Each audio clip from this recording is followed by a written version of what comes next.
Hey everybody, it's me, Chris Herman, here for another episode of On Deck.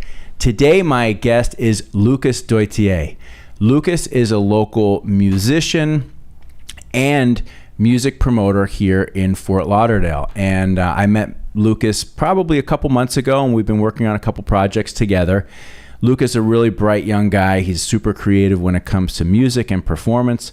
We get into that in depth in the episode, and he's also very passionate about creating a music scene here in Fort Lauderdale, one that fosters and helps musicians who want to perform and grow. So we cover a lot of that topic area and so much more in this episode. So I'm certain you're going to love it. So without further ado, here it is, Mr. Lucas Doytier.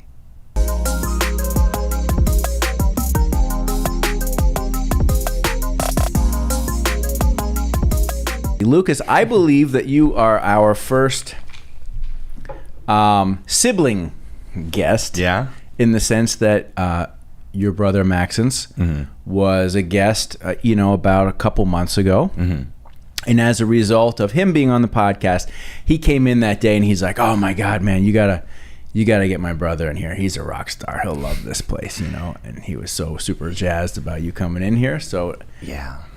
We went. I went to that white party, and you were doing sound, and we got to know each other and speak a little bit, and then subsequently we've had some conversations about putting together a mixer event here at the agency, which I'm really looking forward to. We kicked the can down the street a little bit because we're a little short on time, a little stacked up on work right now. But that being said, let's wrap around to you because we're just getting to know each other.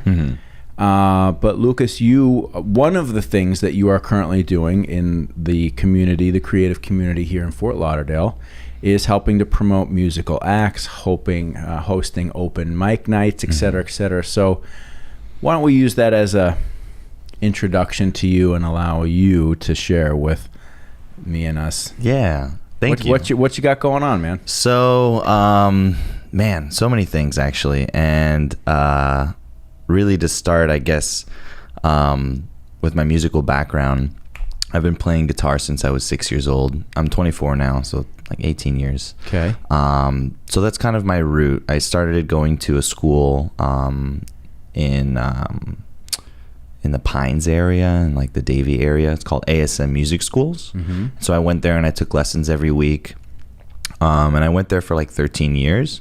And there I had the sort of foundation for everything that I do now. So there was one point that I went into theater as well, where I started to learn more about improvisation and acting skills, as well as lighting and sound design. I really started to learn all aspects of the technical world and being on stage. But I've always really loved to be on stage. I started performing at cafes and bars when I was 12. Our parents have been super supportive of my brother and I for the arts. Mm-hmm. My dad actually used to be a DJ, so he has that musical ear. I definitely got my music from him. My mom, not so much. She actually, she can't really sing, but she was an educator, if I remember correctly, right? Yeah, so she actually now is an art facilitator for the Broward County Public Schools. Okay. So that means basically she oversees all the art teachers in Broward County, and she makes sure that they're teaching well, or that if they need any help or any supplies or stuff like that, she oversees all of the arts. And they use her own lesson plans that she used while teaching, and they uploaded them into like the database, and they use those as lesson plans for teachers to, if they need some sort of curriculum, projects for the kids, kind of a thing. So my mom really has been a part of the public school system for a long time. But essentially what you're saying is you're coming from a family with creative roots. Yeah, right? Definitely. We're artsy fartsy. Let's talk about the guitar playing a little bit. What drew you to guitar, and then how did you progress along through the years of your studying it? Yeah. So guitar, I wanted to play ever since I was really little. I don't know what drew me specifically to the guitar. Maybe it was just because it was really cool. My dad always played, cool music when I was growing up. I think I have a pretty decent taste in music. So guitar was always prominent in most music, you know. So I was like, yeah, I want to be a rock star. And when I was 5, I asked Santa for a guitar, but my parents, you know, they read the letter that I sent to Santa, and they were like, okay, you know what, let's try. And they got me a keyboard. Oh. I told them, and this is a true story, I told them, I was like, I'm very upset. And I was like, Mom, Santa can't read. I asked for a guitar. Right. And they were like, oh my God, this kid, man, he wants to play the guitar. So the next year they enrolled me in music school, and I was really little. So like holding the guitar was kind of weird, you know, but I learned eventually as I progressed. I have really thick calluses now on my fingers. There was a long time that I didn't want to go to school. When I was in my teenage years, I was kind of a little more rebellious. I didn't want to listen to my teacher. I didn't want to, you know, practice like the scales and stuff like that. So I kind of just went more into like live music. So like playing just songs that I could sing to people. A lot of that was like the Beatles and John Mayer and stuff like that. Those are kind of a lot of songs that inspired me. Hang on a second. I want to back up though. Yeah. What did your parents at some point in time ever explain to you why they so clearly read your request for a guitar and got you a keyboard? Like, was there what they think? I don't think so. It was a more appropriate instrument for you to begin on? I think so. I think that's what it was. Right. Did you play it? No. I didn't touch it. I didn't touch it at all. And now, actually, like when I went back to music in college, and I did take piano lessons and keyboard lessons. And sometimes I think like, man, I wish I did start with the piano, because it's really the foundation for a lot of music, and especially for production, which I didn't know at the time, but yeah, no, without a doubt. I mean, even if you venture into other instruments, certainly starting your musical journey with a foundation in piano, just understanding chord structures and modes and scales and how it all, because, you know, you can, if you have that understanding on the keyboard, you can transpose that understanding to the guitar, and vice versa. Like, I've always tinkered around on the piano, but as I've learned more about guitar, then I come back to the piano. I'm like, okay, all right, here's a C major chord, a C minor, you know. Yeah. And you can start teaching yourself backwards, but that foundation on the piano is so strong. But I just can't help but get a laugh and then remember my own thing. Like, okay, first off, getting when you want a guitar and getting a piano, that they might as well giving you a fucking oboe. You know, be like, oh, great. Oh, there's Tony. There's Tony. There she is. Hey, man. So. You might as well just that had to be such a bummer. It reminds me when I was in like grade school and band, like you could sign up for band, right? Yeah. And I wanted to be in band. I didn't know what I wanted to play. Like I really didn't want to play, but I chose saxophone, right? That's a great instrument. I was like, all right, saxophone. I'll learn saxophone.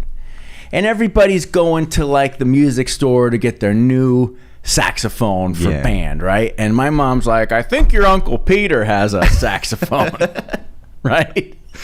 Which he did. Man, I mean, no offense, Uncle Peter. That thing looked like it had been sitting in the attic for 100 years and like kicked off the backside of a truck.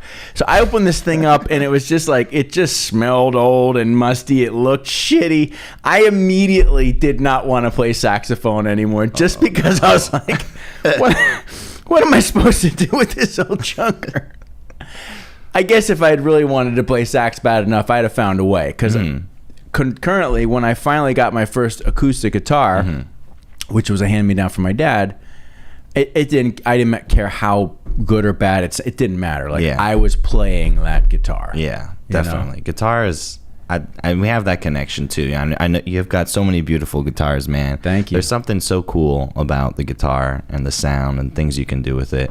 And yeah, the more you learn, the more it translates into other instruments and stuff. And that's something I really tried to do, was expand my knowledge and not just kind of niche myself into the guitar. I can play drums, I can play the keyboard, I've picked up the ukulele and the bass, and I've actually played in middle school band. I played the bass clarinet. That's what I played. Oh yeah. Yeah, I picked a weird instrument. I was like, I want to play something that no one else is playing, because I know that I'm a decent musician, so that I'll just do my stuff and no one will bother me. That was kind of my thought process. I was just like, did you get a lot of fans with the bass clarinet? Heck no. Right? And a lot of people lining up for your autograph. It was the worst rehearsal. actual instrument, man. It was the biggest, bulkiest case to bring around. I remember bringing it home on the bus, and it was the worst. Like, it was just terrible. I was this little kid with this big ass box. Like, man, why did I pick this? Man. Like, did you get some shit for it? not really. No, not really. Okay. You mean, like from my parents? Or? No. Just like being the kid schlepping this awkward case on the bus. Oh, and you're yeah. I wasn't the most popular right? kid. Yeah. If nice you're in tuba. It's a bass clarinet. Yeah. Tuba player. Yeah. Oh man. Yeah. Band kids in general were never the most popular kids. No, Like, not the head of the line on the cool factor, but Yeah. you know what? The skills you learn there.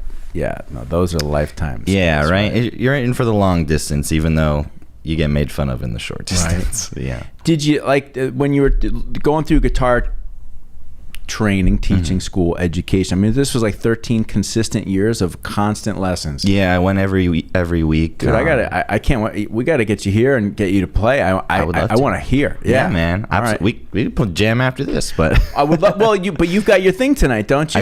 I do have an open Wednesday's mic. like our rehearsal night, unless we started like super early. That's true. Every Wednesday though, yeah, we're at Tarpon River Brewery. Okay. So that's an open mic that we do. But kind of going back to music like, what and did stuff. you learn along the way with guitar? So I learned to read music. So I can read treble clef. I can't really. I know how to read bass clef, but it's a lot harder for me because when you play the guitar, you read treble clef. You don't read bass clef. Right. So that's one thing. Like I wish I learned piano because then I could read the whole grand staff. But so I learned that. I also they had like mini theatrical productions, so I started doing a little bit of that. There was a band, like a couple bands that were there, so I like learned old Metallica songs and stuff like that. They had this thing called Festival every year, so you would learn like a solo piece, a duet piece, and like a third one of your choice, and then you would go against other schools in the area, and then you'd get first place, second place, whatever, all that stuff. So every year I would do a little more and get a little better, and I've gotten a couple first places, a couple second places, and so. So you learned to play many styles of music. I would imagine you learned the blues, you learned some jazz, you learned some rhythm and blues and everything, right? Yeah, pretty much everything. I like most music, right? Even sometimes country stuff. I know most people are like, I don't like I like country. some country. I like some good. Yeah. I don't like poppy country too much. Okay. Luke Bryan and stuff like that. I don't know who is what. Like and this is my ignorance about the genre, is that most of the popular musicians, they kind of blend for me, so but if you put on like Johnny Cash or Merle Haggard or stuff like that, then I'm like, okay, this sounds like country music to me and I dig it. But I got hooked on and I'm done with it, but I was watching the the Yellowstone series of television shows, and there's a lot of country music on that background, and a lot of it was, in fact, almost all of it was really good. And it was from like really weird, sort of obscure stuff to popular stuff. And every bit of it I liked, perhaps because it fit the environment. But I was like, no, this is some damn good country music. Yeah, there's some good stuff. And actually, I grew up in Davie, so we got country out there. Oh, I would live out. I would live out there in a second. Like Davie or Southwest ranches where you can actually have some land and people are out riding their horses around. Yeah, I actually worked at a Starbucks when I was younger, and there was someone who came through the drive-thru on a horse. It was pretty cool. It's pretty cool. Very random. Awesome. Yeah, you would never expect in South Florida someone's just. So safe to say you've recorded some of your own music at this point in time, right? Yeah, I actually was just checking on a little thing that I work on. I use Logic Pro, so I started learning that in college. I actually started college going towards a theater major. I did theater during high school as well. I kind of fell out of music for a little bit, and I went more into that world. And I went to Nova Southeastern University, which is a great school for some things, but it's not really for the arts. I was the lead when I got there, and it was a small department. and there were, I don't know, for me, like, the students, we felt like we weren't heard. We were like, we wanted to do certain things, and the faculty, they have their curriculum. Right. So, they're parading you through a series of events there. Yeah, pretty much. So I kind of like fell out of it, especially like I got to the point where, I was the lead. So, it's the show's like, about you, but it's a lot of work, man. It's so much work. You have all these lines and, and the staging and stuff. And, the thing about acting too that's really hard, I commend every single actor. It's a really hard thing to do. You can't change any of the words. And personally, I am the kind of person that, I did not memorize things 100%. So I would say words that were like synonyms of words that were in the text. Yeah, and I get yelled at for that. Well, yeah, you're improvising a little bit. A little bit, but it's the same gist, and you can't do that. No, you can't. It's like you have to copyright. Say almost the right words. Yeah. Play the exact notes. Yeah. So I didn't fly with that too well. And I also found another passion within theater too, which was actually pit orchestra. So playing music for a theater production, and I have done that before for local theater companies. It was called Measure for Measure Theater was the production company, and I played guitar for their shows. And there's less rehearsal time.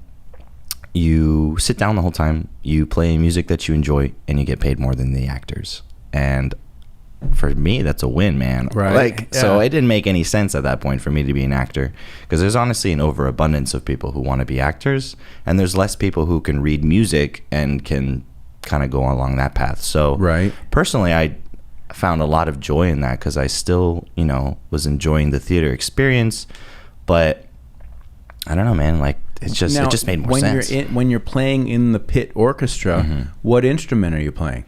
So I'll be playing guitar, but I'll be playing acoustic and electric. They make books specifically for both. So there'll be an acoustic guitar score. And there's usually like two parts depending on how many people and stuff. But it was usually kind of smaller budget. So I'll be playing like my electric and my acoustic and maybe a third instrument. Right. I did it in high school once, and that's where I started to learn the ukulele. We did Shrek the Musical, and I had to learn ukulele for one of the songs. So yeah, just like how anything. Cool, man. I've done a violin one too, but I was playing the violin notes on my guitar, so it wasn't really violin, but kind of. What kind of guitars are you bringing to this gig? Like, what do you? I've got my Fender Stratocaster. I can't remember the name of the actual model that it is, but it has an electric pickup on it, and so you can use that to synthesize like different sounding guitars. You can also make the tuning change on the Strat. Oh, so it's got a MIDI pickup. Yeah, that you can. I'll have to bring it in. Honestly, it's really cool, and people always ask me about it, and I don't remember what it's called, but it's really cool, and I got it a long time ago. So, but you can make it sound like a 12-string, a humbucker, like because it'll pick up every string. You can change tunings. You can send it into synth programs and stuff like that. Kind of like I'll have to show you. It's really cool. Okay, all right, cool. So that, and then I have a Fender acoustic guitar as well, that I use. So that's kind of what I've been doing. I picked up the bass as well, and that's really fun. I've got like a 5-string bass that I mess around with, but I use that for production mainly. Right. But yeah, those kinds of things. All right. Well, you got the job. That you didn't. Thank you. That I'm not offering that you didn't realize that you're applying for, but there's a zillion things around here that you could easily segue into. I'm ready. Right? Like I got a lot of free time. Patrick, my friend from down in Miami, he helped us set up our live stage, recording off the stage. We gave it a test run on Monday night. Sweet. It works. So we send the drums via MIDI, and then we've got 8 channels coming off the stage that go through a splitter into, a Focusrite, into UAE, blah, blah, blah, blah, into Logic. And it worked. Sweet. It worked. So we're going to be doing some more of that. Unfortunately, he's only available on Monday and Tuesday nights to come up from Miami. And we rehearse on Wednesdays, and you got Tuesdays. You got Tuesdays. I've got Tuesdays open. Man, we got to figure something out, because I want to do a test run, because remember we were talking about this record a video, like a professional video thing. Yeah, we're gonna do that. within the next few weeks. It's just, I just don't know when the day is when we can do it.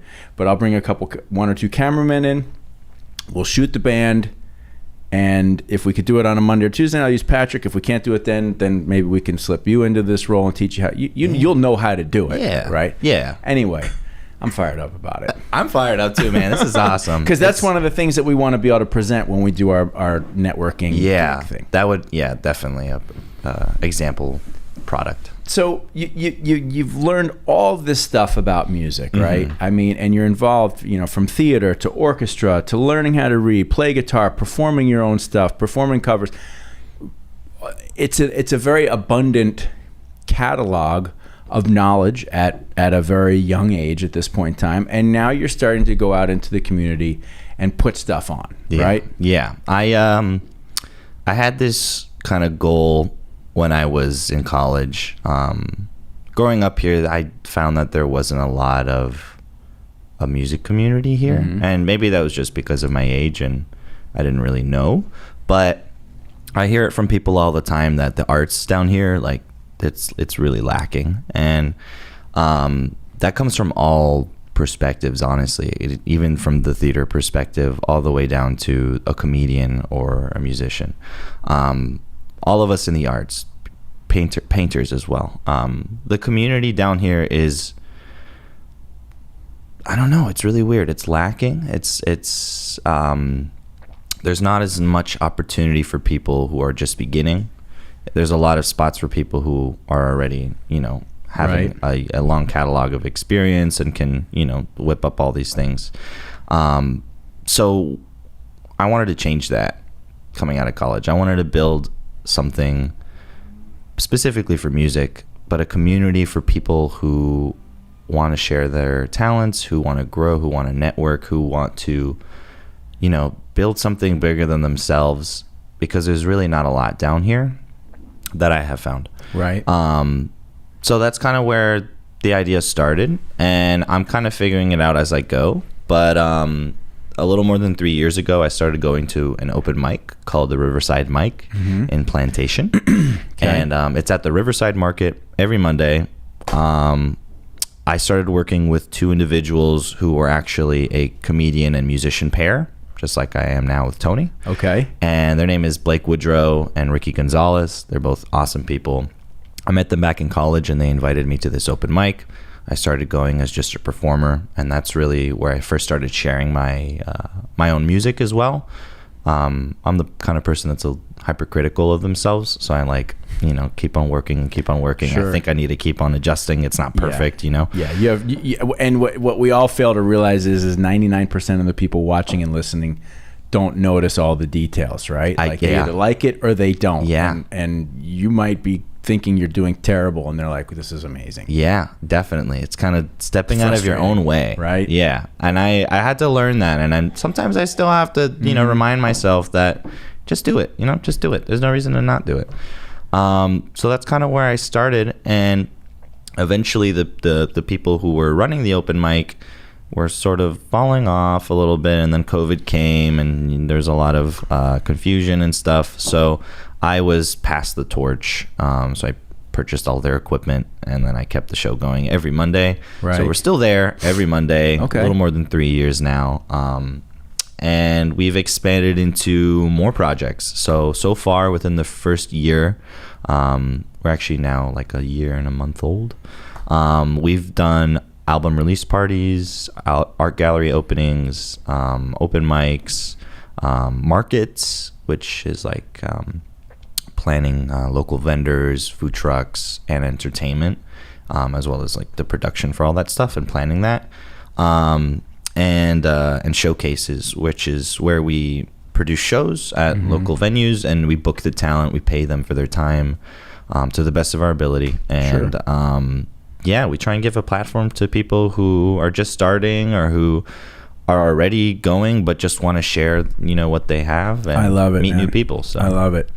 Yeah. And that's what we're going to do, collectively here. Yeah. Which I'm very much looking forward to. I'm curious to get your thoughts. This whole concept of the South Florida art community is, maybe not what it could be, or particularly the music community. And what I've found a few things. I would say that the South Florida art community, in terms of like painting and murals and stuff, that's exploded, particularly like out of Miami and stuff like that. Yeah. I feel like there's a lot of that. I don't know if there's fine painting. I don't know anything about that. I can't say much for theater. What I can say about music is this. I have agreed. Like, South Florida, and listen, I mean, I'm older, so like I'm a rock guy, right?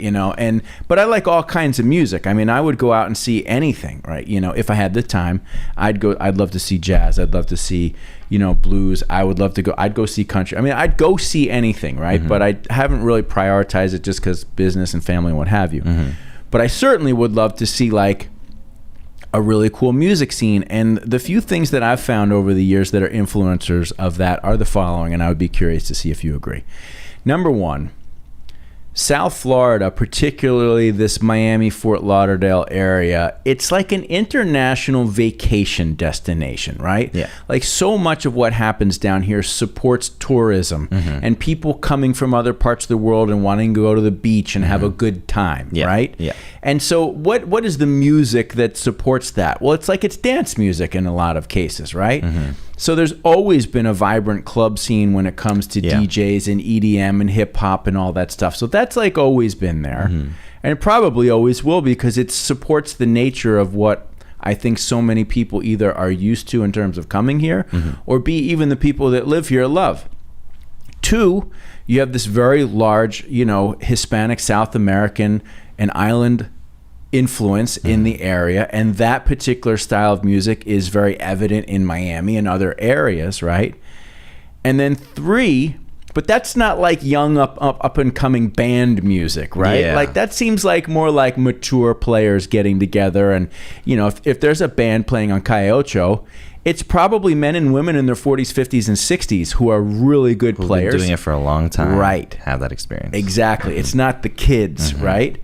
And then you've got national touring acts. Yep. That many of them, quite frankly, can't afford the trip all the way down here and all the way back up. I've talked to a lot of like smaller and mid-level bands, right? And you'll see a lot of bands, they hit Atlanta, they might hit Jacksonville, Tallahassee. Yeah. But if you want to play Miami, that's a 4.5 to 5 hour commitment each way for one gig, right? Yeah. And if you're not running on a big budget, that can be a loser, right? Like that's a financial loser to you can swing through Jacksonville and onto Tallahassee, so you can go boom, boom, boom, boom. But this, you're kind of like 2 days, maybe 3 days completely away. And the expense of even just gas and hotel or whatever it takes probably offsets anything that you might earn.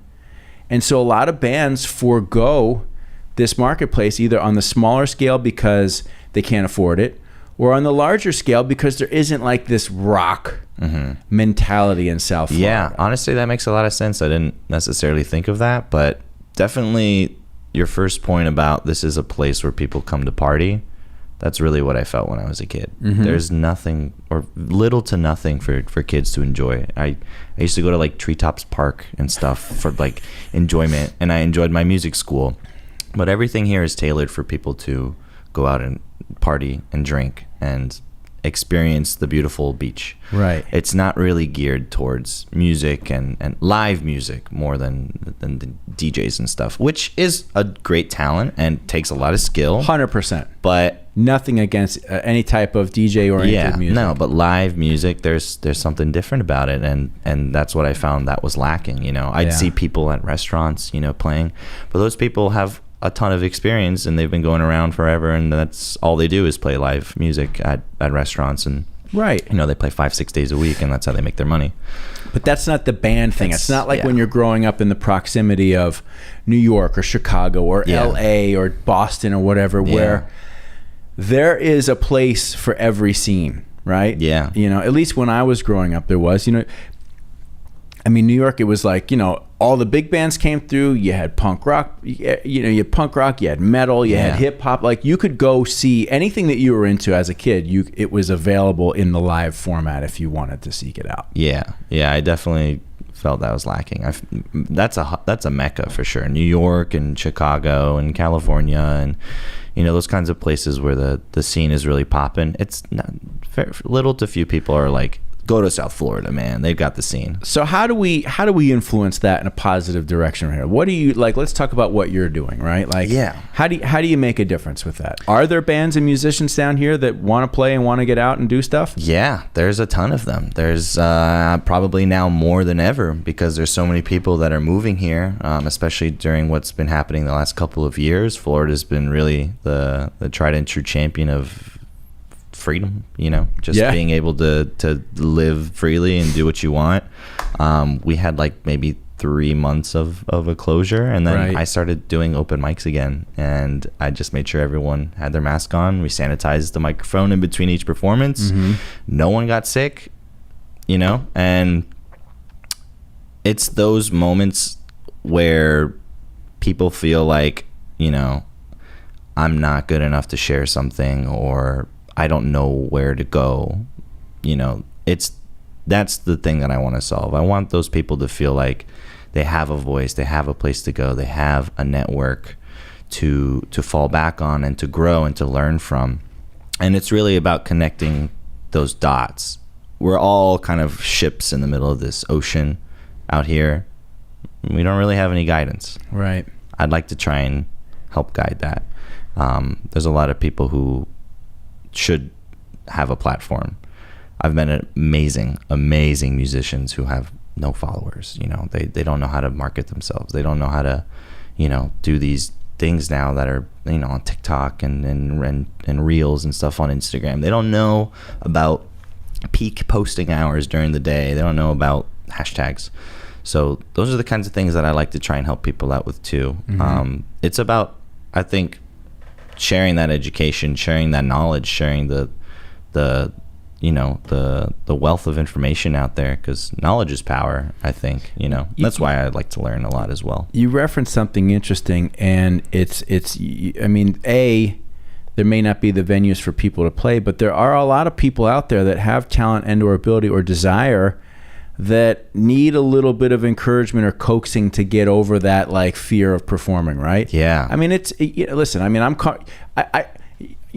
core rock songs, you put me on stage, drumming, guitar loud, I'm good, right? Like, I start getting into crazy lead territory. I started getting a little uncomfortable, and singing and or playing, particularly by myself, has been something that I've always wanted to do, but it's nerve wracking, right? Until you kind of start doing it and get over the fear of doing it. And I would argue that most people, if they have that internal sense of like, man, I would really like to do this, right? And they do it by themselves quietly, right? They have the ability to do it. They may not be good at it yet. Yeah. And not everybody, some people are just going to suck, right? That's going to happen. Not everybody, but most people that have spent some time playing and singing or doing their thing, who are kind of nervous about actually doing it in front of other people, once they get through that, if they can be encouraged to do it a number of times and they start to get comfortable, then they start to listen to themselves and learn from their mistakes and get better, they'll be solid performers, right? Yeah, and they'll be thankful that they did it. But I would be willing to bet a lot of people don't ever do it because they're just like, they don't know where to, or they're scared, or they just need a little push. Exactly. Yeah, I've pushed a lot of people to go up on the stage just to do it, and even if it's just one song, even if it's just a cappella, whatever, we've had so many first timers that have told me, thank you for pushing me, or this is so amazing, I feel so comfortable at this venue, at this place. And it really goes back to the community that we're building. We want to have a community of people who are like-minded and who want to help each other grow. And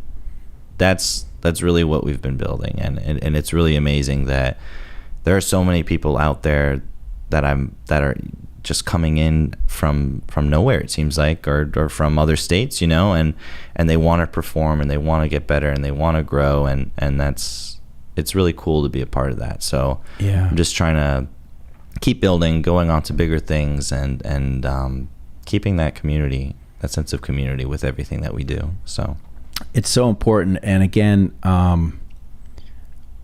it's I'm really happy and glad to have met you, right? And B, to be able to work on something, to put something like that together here, and not for it to be here all the time, but like to be able to provide an environment where we can get these like-minded people together and show them that, you know, that they can have a place to perform and that we can create a bit of a community here with it. It's something that I'm very excited about doing. You know, for me, it's always the juggle. Like, I have a day job, I have a business, an agency, and that's number one, right? You know, so this stuff needs to come along and grow organically on the side. But I mean, you know, there's a lot of people, some even working within my company, you know, that are excited about making a pathway on some of this stuff too. So I'm excited about it. And we've made the investment here to be able to do it. And I got to tell you, the first time I'm most excited, we just got to figure out a time when you can come and play. You know, even if you come and I'll just run the board, and if you just, you know, sure. I'd love to hear you play. Thank you. Yeah, I'd love to play for you, man. It's really fun, you know, and I want to hear your stuff too. I'm excited for your band to go up, bro. That's gonna be killer. It's fun. That's gonna be killer. We have a good time, you know. What it's about. And that is exactly what it's all about. Yeah. You know, we've been at it for about a year. We got a long way to go in terms of brushing stuff up. A lot of rehearsal. You know, we do it once a week. I mean, you know, if I could, if, you know, financially, you know, didn't really need to worry about too many things. I mean, I'd be happy to rehearse like 4 or 5 times a week, you know, but I'd want to do it in the morning, get up, have coffee, and then get going. I feel like it's a better couple time. Hours. Yeah. No, we're not young dudes anymore. We don't need to be out like rehearsing from 9 until 1 in the morning. What are you talking about? You know, well, I'm not old. I'm not saying that, but but at the same time, yeah, I'd much rather get up and, like, you know, have like a 10 a.m. rehearsal. Okay. That would suit that sounds early to me. My sensibilities, I know. That's great. Where do you hope to take it all, Lucas? You know, I mean, like, looking at, like, if you were to say, okay, here's where we can start. If you look 10 years down the road for what you're doing, you know, what's the big vision? So I think the big vision is a booking agency that throws like a festival once a year, and then having maybe some sort of monthly recurring thing that's like, maybe it's kind of like this, a mixer or a private show or something like that. I really kind of loved not only meeting people, but being able to provide them opportunities with real gigs. Not that my shows are not real gigs, but we don't make a lot of money doing what we do. So we provide what we can, but when I can get a gig for a musician that pays them a couple $100, and, you know, I can make them really happy and make myself happy because I get a little cut from it. Right. It's not a lot of work. But okay, I'm curious because I have no idea what the landscape is. There's a couple hundred, like if a singer-songwriter came in and performed and they got paid a couple $100 for the night, would they be that would be like, okay, that was a good night? Yeah, definitely. Okay. I'd say like the standard is like at least $75 an hour. Okay. So at least personally, that's what I would like. Bass would want, because I mean, I've been playing for a long time, so I can play up to 4 hours of music, and I could play longer if you really needed to, but that's a lot of time, and people don't really maybe realize how much that is of songs and stuff. It's a lot.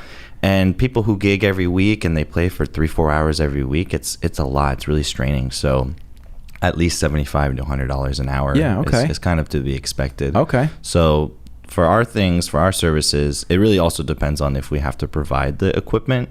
Because if we have to provide the sound, then, you know, we get a little bit bigger of a cut. But a lot of musicians who do it often have their own sound system. So that's like it's usually a positive thing for them.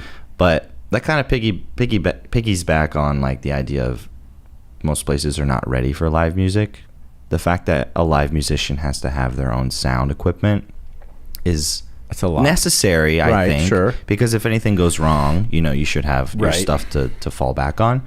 But a lot of places are like, yeah, here you go. Like, here's the space. Have fun. And you kind of have to, you know. It's tough work. I mean, you know, but it's like, listen, in some ways it's like anything. Every career, you know, that anybody wants to be successful at, there is an element of just going through the shit and grunting it out and grinding it out in those early stages. And as a musician, it's load in and load out, you know, and sometimes it's just bringing your amp and your guitar. Sometimes it's like bringing a whole sound system. Yep.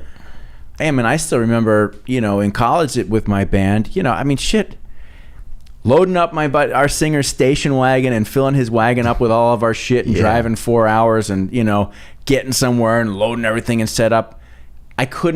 There was nothing better. Like at that time, there was nothing better than the excitement of like, we got a fucking gig. We're going to Steamboat Springs, Colorado, right? Yeah. And we're playing it who knows where. And we're gonna fucking kill it. I enjoy production. You know, I think it's fun to do, but that's also something that separates the people who are just starting with the people who have been doing it. You know, you've got to put that investment of a couple thousand to really have everything that you need. So we provide that for all of our venues and open mics and showcases and stuff like that. I'm lucky enough to have taken care of my equipment long enough that I've been using it for so long. But now we're getting to the point where we're starting to do bigger events and I need more speakers and stuff. So I have a van now. So I bought a van. I think I saw when I met you here the first time. Yeah, you rolled up in something. Yeah, I used to have a Corolla, man. No, that's not going to work. I fit 3 monitors and all my gear in that Corolla. Oh, I believe you. Yeah. Right, in the back seat. I mean, like everywhere you could stuff it. I had no back seat anymore. Right. It was all the equipment. So, I had to make that upgrade. And that's because I really want to start going towards bigger things for sure. So I'm putting it out there, but I think by the end of the next year, we could start that festival. I think, honestly, if I really wanted to, I could do it this year, but I would rather not because I know it takes a lot of. Do you need a 90s rock and alternative band to play this festival? You're already booked, bro.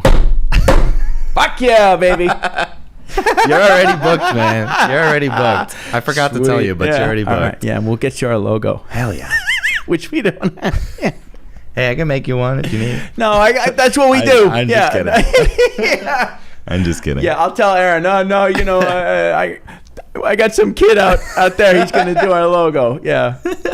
She might be thrilled by that. Who knows? Yeah.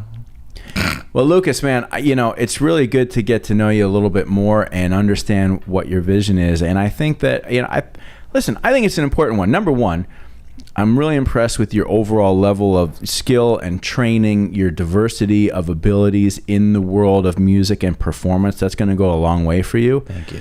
But not everybody has that combined with a vision and a sense of business of like, okay, here's what we can actually do with this, right? And you know, and I was discussing this with your brother, like this South Florida arts community, as this world continues to grow, it needs people like you to help create opportunities, you know, for up and coming artists and musicians to have a place where they can express their creative abilities, whether it's for a year or two and it's just a passing thing, or for people who really are trying to apply, you know, this skill set for the rest of your life. You know, it's like music is a beautiful and it's a powerful thing, and it's not for everybody to commit to long term. But for those that do, you know, there needs to be a place where you can work your craft, and there needs to be a community that supports it. You got to have a scene, right? You know, where you can develop relationships and watch each other and learn from each other. And so you contributing to that is really cool, and anything that I can do to be helpful to you. Thank you, Chris. I appreciate that, man. You got it, man. There's a lot I still have to learn, but I think I'm going the right way for right now. I think so too. Lucas, let everybody know. Let everybody know how they can find you, about your company, if you know about any of your events. Now it's plug time, baby. So go for it. So you can find us online. Mainly Instagram is where I post the most, but I'm getting better at the TikToks and the Facebooks and all that stuff. But you can find us at Intracoastal Entertainment. That is INTRA, Intracoastal Entertainment. Intracoastal. Yeah, okay. I found out that it wasn't intercoastal. It's the intra. It's intracoastal. That's actually how it's spelled. Interesting. It's like kind of slang to do it intercoastal, but people still spell it intercoastal. I don't know. But it's intracoastal. Okay. Technically. So yeah, Intracoastal Entertainment. You can go on our website, intracoastalentertainment.com, or follow me on my Instagram at Lucas Doytier, Doytier. Super French. That's French. Sorry, not sorry. And yeah, man, we are at the Riverside Market and Plantation every Monday. You can come to Tarpon River Brewery every Wednesday. We're at Tarpon from 7 to 10 every Wednesday, and Riverside Market from 7:30 to 11:30. Where's the Tarpon River Brewery? That one is going to be in Fort Lauderdale. It's right on like US 1 and Davie-ish, kind of in that area. It's next to this coffee place called Wells Coffee Company. It's in the Tarpon River kind of little, I forget what it's called, but district. It's called the TRED District, Tarpon River Entertainment Design District. Oh, it's a thing. Yeah, I actually started a project recently with some people, with the developers in that area, and we're going to be trying to work on like a monthly kind of art walk over there. Okay. But I'm still planning that, so that's in the works. Keep in touch with us. We've got a lot of projects on the way, and like this amazing mixer that's going to be happening hopefully in September. Yeah, no, definitely. September. September is a great month. Because my birthday's coming up too. So is it? In September, yeah, the 24th. So this is happening. Remember. Yeah, right up. September. That's right. Great song. Yes. But yeah, we've got a lot of things coming, and we're only doing bigger things, and we want more people there, and more musicians and live artists and vendors and food trucks and DJs and magicians. Whatever art it is, we want to showcase you. There's a platform for everybody. So, awesome. Yeah. Thank you, Chris, so much for having me. You got man. it, Lucas. Man, it's been a good time. Yeah. You're welcome anytime, buddy. Thank you. Thanks, Thank man. See ya.